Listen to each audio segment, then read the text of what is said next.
तो आज जो हम पढ़ने वाले हैं कि अगर मेरे पास दो मेन अगर कंडक्टर रखे हो, और दो मेन कंडक्टर के अंदर अगर हमारे पास इसमें करंट जा रहा है मान लो I1, इसमें करंट जा रहा है मेरे पास I2, तो हमको ये अब अभी एक्सटर्नल फील्ड नहीं दे रहे हैं, हमने कोई भी एक्सटर्नल फील्ड को अप्लाई करा ही नहीं है। अब देखो होगा क्या, हमें एक बार पता है राइट हैंड थंब रूल से कि अगर करंट ऊपर जाता है, तो अगर करंट ऊपर जा रहा है मान लो पहली वाली कंडक्टर के अंदर, वन कंडक्टर के अंदर, तो इसके आसपास मैग्नेटिक फील्ड भी आएंगी, यस और नो? तो देखो राइट हैंड थंब रूल लगाए, तो करंट अगर ऊपर है तो ये फिंगर्स कैसी आ रही है मेरे पास, ऐसे एंटी क्लॉकवाइज। तो इसका मतलब इसके आसपास मेरे पास क्या है, मेरे पास मैग्नेटिक फील्ड है इस तरीके से। तो ये इसके आसपास पूरे में ऐसे मैग्नेटिक फील्ड आ रही होंगी, और उनकी डायरेक्शन क्या होगी मेरे पास, हर एक पॉइंट पे। देखो ये टू डायमेंशन है ना, इसलिए मैं पूरा दिखा नहीं पा रहा हूँ, ये हर एक पॉइंट पे ऐसे गोल गोल घूम रही होंगी हर एक पॉइंट पे। तो ये मेरे पास डायरेक्शन इसकी क्या हो गई, एंटी क्लॉकवाइज। तो ये मेरे पास राइट हैंड थंब रूल से है कि अगर करंट ऊपर आता है तो वो मेरे पास ऐसे एंटी क्लॉकवाइज, ठीक है। तो अगर मान लो ये पी पॉइंट है, ये एक पॉइंट पी है, यहाँ पे हमें निकालना है बेसिकली फोर्स वो। तो देखो यहाँ पे अब आप इमेजिन करो थ्री डायमेंशन। तो अब बताओ अगर कोई यहाँ पे खड़ा है, तो मैग्नेटिक फील्ड बाहर से अंदर की साइड जा रही है या अंदर से बाहर की साइड? सोचो, खुद सोचे कि अगर इस साइड मेरे पास करंट ऊपर जा रहा है और मैग्नेटिक फील्ड यहाँ पे एंटी क्लॉकवाइज जा रही है, तो वो मैग्नेटिक फील्ड आपको अंदर से बाहर आते हुए दिखाई देगी या बाहर से अंदर की साइड? आपने फेस यहाँ पे कर रखा है स्क्रीन की तरफ, ऑफ कोर्स। तो वो, तो ये मेरे पास जाएंगी बाहर से अंदर की तरफ, बाहर से अंदर की तरफ जाएंगे ना। देखो मेरे पास ये क्या है, ये एंटी क्लॉकवाइज है, तो एंटी क्लॉकवाइज तो ऐसे करके चल रहा है। और मान लो एक बच्चा यहाँ पे खड़ा है, ये मान लो कोई भी एक छोटा सा बच्चा है, ये इस साइड है, इसका मुंह इस साइड है सामने हमारे, ठीक है। तो अब जब ये ऐसे करके जा रहा है तो ये तो बाहर से अंदर की साइड नहीं हो गया? देखो मैग्नेटिक फील्ड बाहर से आ रही है और ये अंदर की साइड चली गई। थ्री डायमेंशनली सोचो ना, ये स्क्रीन मेरी टू डायमेंशन है इसलिए मैं दिखा नहीं पा रहा हूँ, बाकी थ्री डायमेंशन होगा तो वो बाहर से आ रही होंगी और अंदर की साइड जा रही होंगी, सिंपल लॉजिक ऐसे। ओके, क्योंकि वो एंटी क्लॉकवाइज है। हाँ क्लॉकवाइज होता तो वो अंदर से बाहर की साइड आ रहा होता। Got it? ठीक है भाई। तो अभी मैग्नेटिक फील्ड मेरे पास बाहर से अंदर की तरफ जा रही है इस पॉइंट पर, डिपेंड करता है ना कहाँ पे आप हो। तो ये मेरे पास इस पॉइंट पे बाहर से अंदर की तरफ जा रहे हैं, ठीक है भाई। अब मेरे पास अब देखो, अब ये मेरे पास जो I2 है ना, अब ये I2 भी अपनी मैग्नेटिक फील्ड बना रहा है। अब अगर ये I2 भी अपनी एक मैग्नेटिक फील्ड बनाएगा, लेकिन मुझे एक बात बताओ, मुझे इतना तो पता लग गया कि वन, इस वन की वजह से कोई ना कोई मेरे पास मैग्नेटिक फील्ड बन जाएगी। ये हमने पहले पढ़ रखा है कि अगर एक करंट कैरिंग कंडक्टर होता है और उसके आसपास जो मैग्नेटिक फील्ड आती है, वो मेरे पास कितना आता है, म्यू आई अपॉन में 2 पाई आर। ये हमने ड्राइव किया था बायट सवेट लॉ से, रिमेंबर दैट? जब मैंने बताया था जब स्ट्रेट वायर होता है तो पाई आता है, और जब कॉइल होता है तो पाई नहीं आता है, क्योंकि पाई से पाई कट जाता है, उस टाइम पे मैंने बताया था ये। तो इसका मतलब इस पहले वाले कंडक्टर की वजह से जो मैग्नेटिक फील्ड बन रही है वो, अच्छा यहाँ पे I1 लिखूं या I2 लिखूं या सिर्फ I लिखूं, क्या लगता है? तो देखो, क्योंकि हम पहले वाले की बात कर रहे हैं तो करंट भी तो पहले वाले ही लेंगे। अभी तो ये मैग्नेटिक फील्ड जो है रेड रेड कलर की, ये B1 ही तो है, ठीक है। ठीक है भाई। अच्छा अब ये जो मैग्नेटिक फील्ड है, ये मैग्नेटिक फील्ड इस I2 के अंदर भी तो एंटर कर रही होगी। मैंने इतनी सारी मैग्नेटिक फील्ड बनाई नहीं है, लेकिन देखा जाए तो ये मैग्नेटिक फील्ड इस I2 के अंदर भी जा रही होंगी, I2 को भी अपने कांटेक्ट में ले रही होंगी। तो इसका मतलब और अभी हमने क्या पढ़ा, हमें हमको पता है ना कि जो फोर्स होता है एक करंट कैरिंग वायर से मेरे पास, और उसके पास अगर मैग्नेटिक फील्ड होती है तो एक एक्सटर्नल फोर्स लगता है, और वो कितना लगता है, BIL साइन थीटा, बताया ना मैंने अभी। तो BIL मेरे पास साइन थीटा होता है। तो अगर मान लो ये मेरे पास एक I2 है, मतलब कंडक्टर 2 है, और मैग्नेटिक फील्ड आ रही है पहली वाली वायर से, तो पहली वाली वायर की मैग्नेटिक फील्ड कंडक्टर 2 के अंदर एंटर कर रही है, तो इसमें एक फोर्स लगेगा। अब वो फोर्स का फॉर्मूला क्या होता है, BIL साइन थीटा, हमने पढ़ रखा है।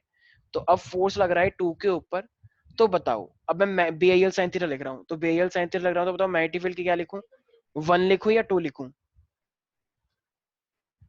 तो मैं मैग्नेटिक फील्ड 1 लिखूं या 2 लिखूं, क्या लगता है? देखो मैग्नेटिक फील्ड 1 से आ रही है, ये वाली B1, तो ये वाली मैग्नेटिक फील्ड I2 के अंदर जा रही है, तो मैग्नेटिक फील्ड क्या लिखूंगा मैं, 1 लिखूंगा या 2 लिखूंगा? 1 लिखूंगा ना, क्योंकि पहले वाले की मैग्नेटिक फील्ड I2 के अंदर जा रही है, जिसकी वजह से फोर्स बनकर आया है।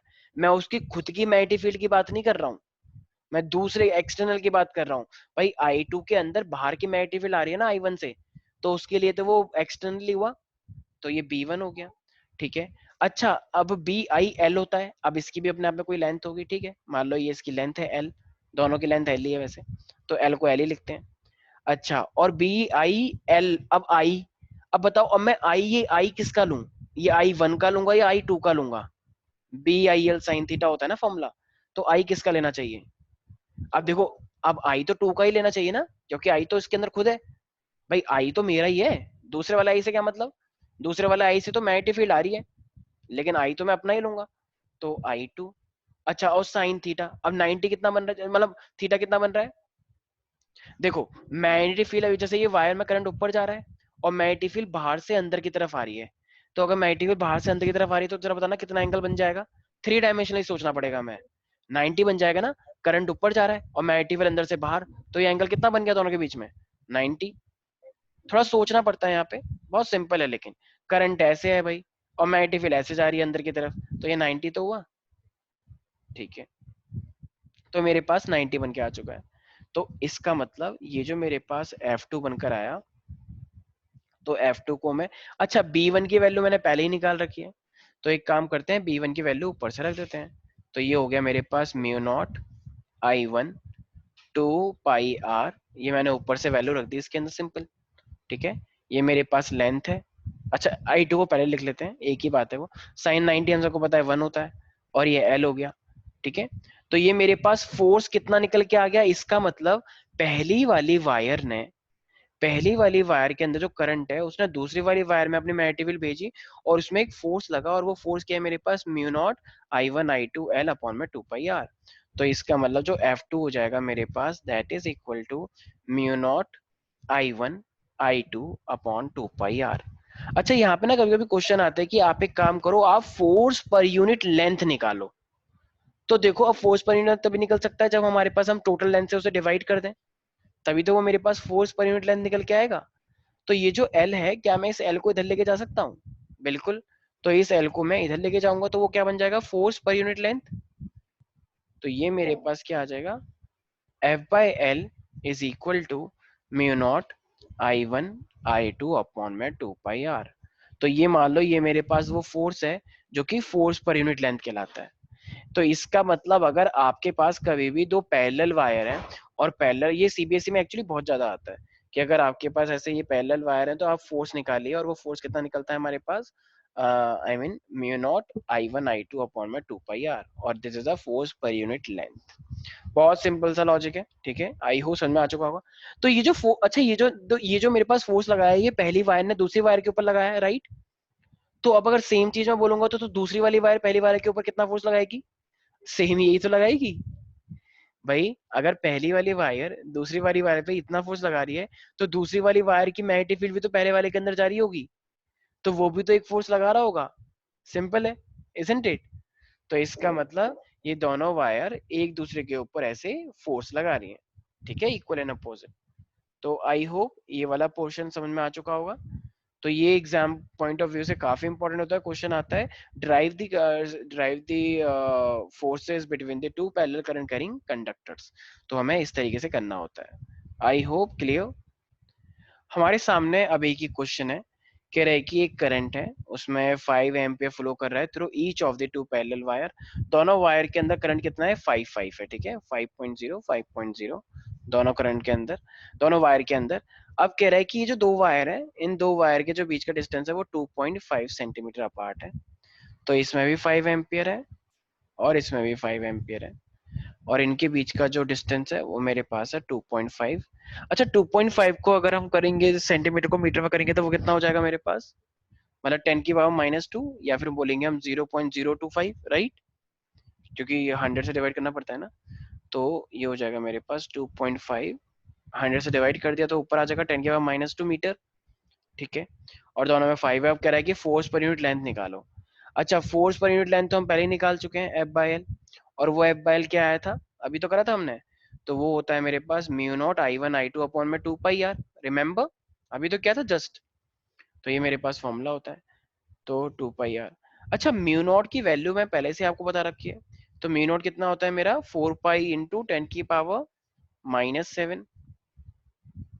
I1 I2 कितना होता है मेरे पास 5 × 5 और 2 पाई R 2। अच्छा, पाई से पाई कट जाएगा और 2 से 2 2 जा 4, ठीक है। और ये मेरे पास जाएगा 2.5 इंटू में 10 की पावर -2, तो -2 से एक ही वाला, तो 10 की पावर -5 बचेगा सिर्फ। तो और 5 5 जा 25 होता है, 25 और ये हो जाएगा 50, 50 और ये कटेगा, तो मेरे पास कितना हो जाएगा, that would be equal to 2 × 10 की पावर-4, ठीक है। तो न्यूटन पर मीटर, सिंपल, ठीक है ना भाई। तो मेरे पास क्या आ गया, सिंपल कैलकुलेशन थी ये तो मेरे पास सिंपल फॉर्मूला था और डायरेक्ट आंसर निकल गया। अच्छा बताओ, इसके अंदर जो करंट था वो सेम डायरेक्शन में गया था या अपोजिट डायरेक्शन में? सेम डायरेक्शन में गया था। और हमेशा याद रखना, जब भी हम करंट अगर सेम डायरेक्शन मतलब सेम डायरेक्शन में जा रहा होता है, तो अगर हम लेफ्ट हैंड रूल लगाते हैं फ्लेमिंग्स वाला, तो इसका फोर्स इधर निकल के आता है और इसका फोर्स इधर निकल के आता है। तो जब इसका फोर्स इधर निकल के आता है, तो ये दोनों आपस में अट्रैक्ट कर रहे होंगे या रिपेल कर रहे होंगे, अगर सेम डायरेक्शन में है तो ये आपस में अगर सेम डायरेक्शन में जा रहा है, तो वो हमेशा क्या करता है, अट्रैक्ट करता है, क्योंकि वो इसको इधर खींच रहा है, वो इसको इधर खींच रहा है। तो इसका नेचर क्या हुआ, these are like it has a the force will be attractive, तो they are attracting each other. This is quite simple I guess. तो बहुत सिंपल सी चीज थी। तो इस टाइप के न्यूमेरिकल्स भी आ जाते हैं। अब हमारे पास ये एक नेक्स्ट डायग्राम है नेक्स्ट क्वेश्चन का। तो ये कह रहे हैं कि आपके पास मान लो एक स्क्वायर लूप है, ठीक है। मान लो ये मेरे पास एक स्क्वायर लूप है जिसको मैं नाम दे रहा हूँ, मान लो ABCD। तो ये एक स्क्वायर लूप है ABCD, जिसकी of course you can see there, अगर स्क्वायर है तो अगर ये 20 है तो ये भी 20 होगा, पूरा का पूरा 20 20 20 साइड है इसकी, ठीक है।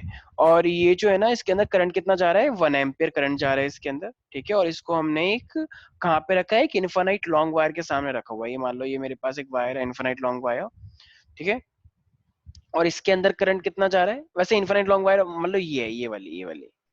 तो इन्फानाइट लॉन्ग वायर मान लो मेरे पास ये है, और ये इसके अंदर जो करंट जा रहा है, इसके अंदर 2 एम्पियर करंट जा रहा है। तो एक इन्फानाइट लॉन्ग वायर है, वो मेरे पास है मान लो कैपिटल A से लेकर, अब इन्फानाइट है तो B तक जा रहा होगा, ठीक है। और उसके अंदर करंट 2A जा रहा है।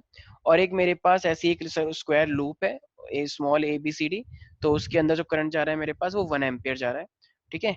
तो अभी तुमसे बोल रहा है कि हमको ना मैग्नीट्यूड निकालना है, कि बताओ उस लूप के ऊपर कितना फोर्स लग रहा होगा। तो अब उस पे कितना फोर्स लग रहा होगा, हमें वो चीज निकालनी है। अच्छा भाई, तो देखो अब अगर मैं यहाँ पे ध्यान से देखूंगा, तो अब देखा जाए तो देखो, एक मेरे पास ये है और एक मेरे पास ये है, तो एक तरह से ये दोनों मेरे पास पैरेलल हो गई, नहीं हो गई? देखो कैपिटल AB और स्मॉल AB, ये वायर्स अपने आप में पैरेलल हुई या नहीं हुई? तो ये वाली वायर तो चलो मेरे पास पैरेलल हो गई, ठीक है। अच्छा, और कोई सी भी है क्या जो जो पैरेलल या एंटी पैरेलल दिख रही है हमें? तो पैरेलल और एंटी पैरेलल, तो ये CD, भाई CD वाली के अंदर देखो करंट अगर यहाँ पे ऐसे आ रहा है तो यहाँ पे करंट ऐसे होगा, और यहाँ पे करंट ऐसे होगा, फिर यहाँ पे ऐसे। तो CD और AB में कैसा अरेंजमेंट है करंट का, पैरेलल या फिर एंटी पैरेलल?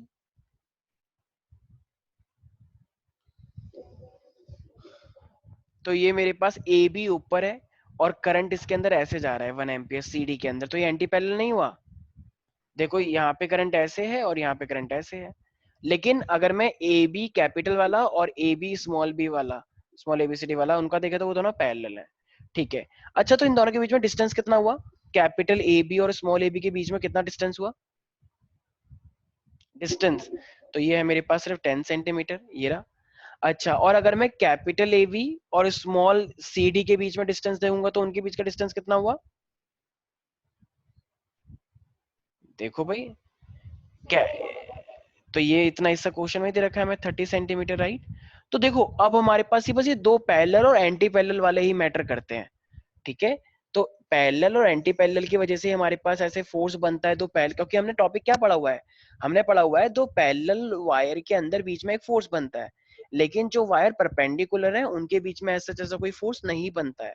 तो यहाँ पे परपेंडिकुलर कौन कौन है, देखो एक है मेरे पास AB और एक है मेरे पास BC, एक है मेरे पास AB और एक है मेरे पास AD, तो ये तो परपेंडिकुलर हो गए ना। क्योंकि वो ऐसे जा रहा है और वो नीचे जा रहा है और फिर वो एक ऊपर की साइड आ रहा है, तो इसका मतलब इनकी वजह से तो कोई इफेक्ट आएगा ही नहीं। तो ये वाली इसका भी कोई रोल नहीं है और इसका भी कोई रोल नहीं है, क्योंकि ये परपेंडिकुलर हो गए। तो हमें तो पैरेलल वायर से मतलब है।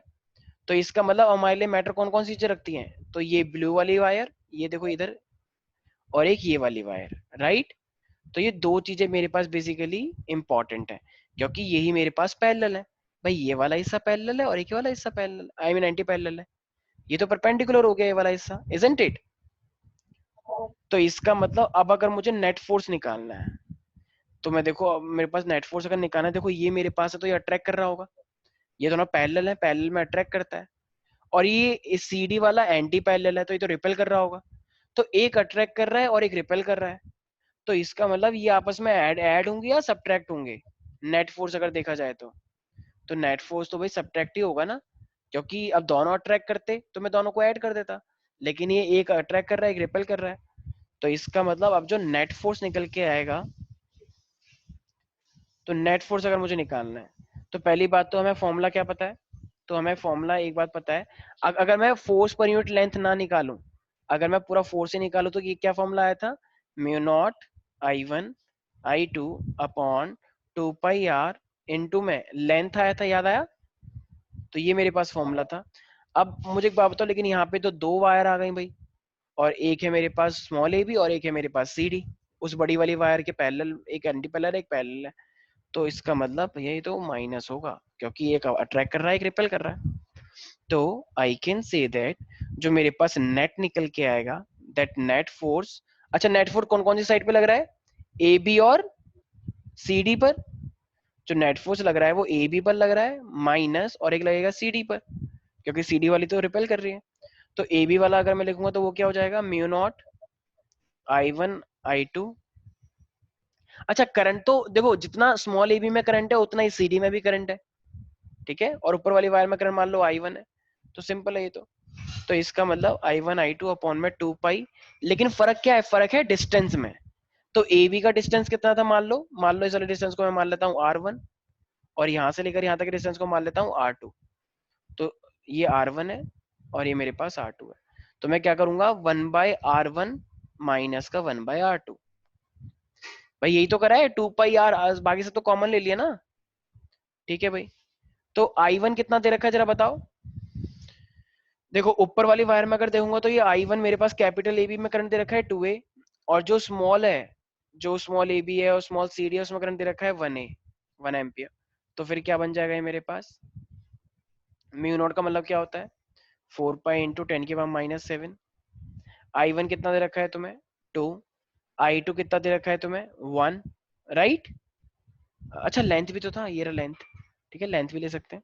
और लेंथ कितनी दे रखी है तुम्हें, 20। देखा ना भाई, ये लेंथ है ना एक तरह से देखा जाए तो, लेंथ लेके चल रहा हूँ ना, तो लेंथ तो कितनी है वैसे देखा जाए तो इसकी जो पूरी की पूरी अपने आप में अगर मैं लेंथ देखूंगा इसकी यहाँ पे ये, तो ये मेरे पास हो जाएगी। अगर तुम्हें फोर्स पर यूनिट लेंथ निकालना है तब तो कोई दिक्कत ही नहीं है, लेकिन इन दोनों की लेंथ एक्चुअली में अलग अलग है, तो इसलिए मेरे पास लेंथ लूंगा तो क्या हो जाएगा, 20 × 10⁻⁻²।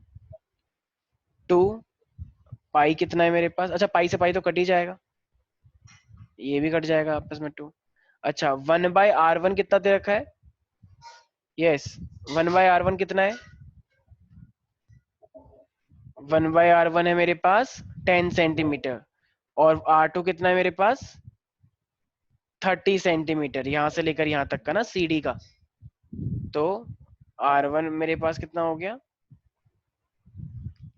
सेंटीमीटर को मीटर में करना होता है या सेंटीमीटर में रहने दें, ऑफ कोर्स मीटर में करना होता है। तो 10⁻10⁻², और ये हो जाएगा मेरे पास, थोड़ी सी कैलकुलेशन थोड़ी सी लेंथ है, आई नो दैट, बट ऐसे क्वेश्चन तो आ ही जाते हैं, ठीक है। तो बस अब हम इसे कैलकुलेट करेंगे, कैलकुलेट करने के बाद हमारा आंसर आ जाएगा, सिंपल है, ठीक है। तो आई होप इसमें कोई डाउट नहीं है, तो ऐसे क्वेश्चन भी हम कर लेंगे, ठीक है। तो देखो अब हमें ना क्वेश्चन दे रखा है कि आपके पास एक वायर ए बी है, और ये 1 मिलीमीटर अब हमने एक वायर रखी है सी डी, और अब इसको हमने अब हमें इसको ऐसे रखना है कि ये नीचे ना गिर पाए, सीडी वायर, ये सीडी वायर हवा में तैरती रहे। देखो एक टेबल के ऊपर हमने ए बी तो रख लिया, लेकिन अब ये मेरे पास जो सीडी है, अब सीडी को नीचे नहीं गिरने देना है आपको, किसी कुछ भी ऐसा आपको करना है। अब मुझे एक बात बताओ, अगर सीडी को नीचे गिरने नहीं देना है, तो इसका मतलब जो सीडी का जो वेट आ रहा होगा mg, और जो ए बी इस पे फोर्स लगाएगा उल्टा, ये आपस में इक्वल होना चाहिए, यस और नो? तभी तो ये बैलेंस हो पाएगा। भाई अगर हमें सीडी वायर को नीचे नहीं गिराना, तो सीडी वायर पे एक फोर्स ऊपर लगना चाहिए, एक फोर्स नीचे लगना चाहिए। तो जो फोर्स नीचे लगना चाहिए वो क्या हो जाएगा, उसका खुद का वेट। और जो फोर्स लगा रहा होगा ए बी उसके ऊपर, अब वो क्या लगेगा, वो तो दो पैरेलल वायर के बीच का जो फोर्स होता है वो लगा रहा होगा, mu naught I1 I2 upon में 2 पाई आर। यस और नो? तो इसका मतलब अगर मुझे सीडी को नीचे नहीं गिरने देना है, तो यहाँ पे एक कंडीशन तो साफ है, सीडी का वेट, वेट मतलब mg, और जो ए बी सी डी के ऊपर फोर्स लगा रहा है, वो फोर्स आपस में इक्वल होना चाहिए, जो ए बी सी डी के ऊपर लगा रहा है, क्योंकि वो उल्टा लगाएगा। ठीक है, तो mg को mg लिखते हैं। अच्छा, फोर्स कितना लगता है पैरेलल वायर में, mu naught I1 I2 upon में 2 पाई आर इंटू में लेंथ, यही तो होता है। भाई फोर्स की बात कर रहा है, फोर्स पर यूनिट लेंथ की बात नहीं कर रहा। फोर्स पर यूनिट लेंथ तभी निकालता है जब वो हमें वो बोलता है।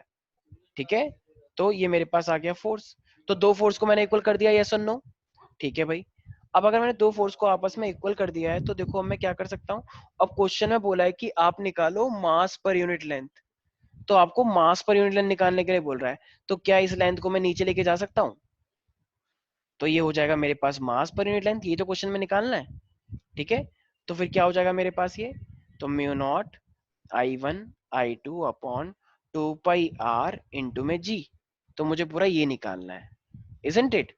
तो म्यू नॉट मेरे पास कितना होता है, 4 पाई इंटू में 10⁻⁷। I1 कितना दे रखा था आपको, I1 दे रखा है मैं 12 I1 मान लो मेरे पास ये है, और ये I2 मेरे पास ये है। तो I1 12 है, I2 मेरे पास क्या है 5। अच्छा, 2 तो 2 ही रहेगा, पाई को पाई रहने देते हैं, ताकि हमेशा देखो, हमेशा ये होना ही होना है, जब भी अलग से लगाएंगे 2 पाई से पाई कटेगा और 2 से 2 हो जाएगा।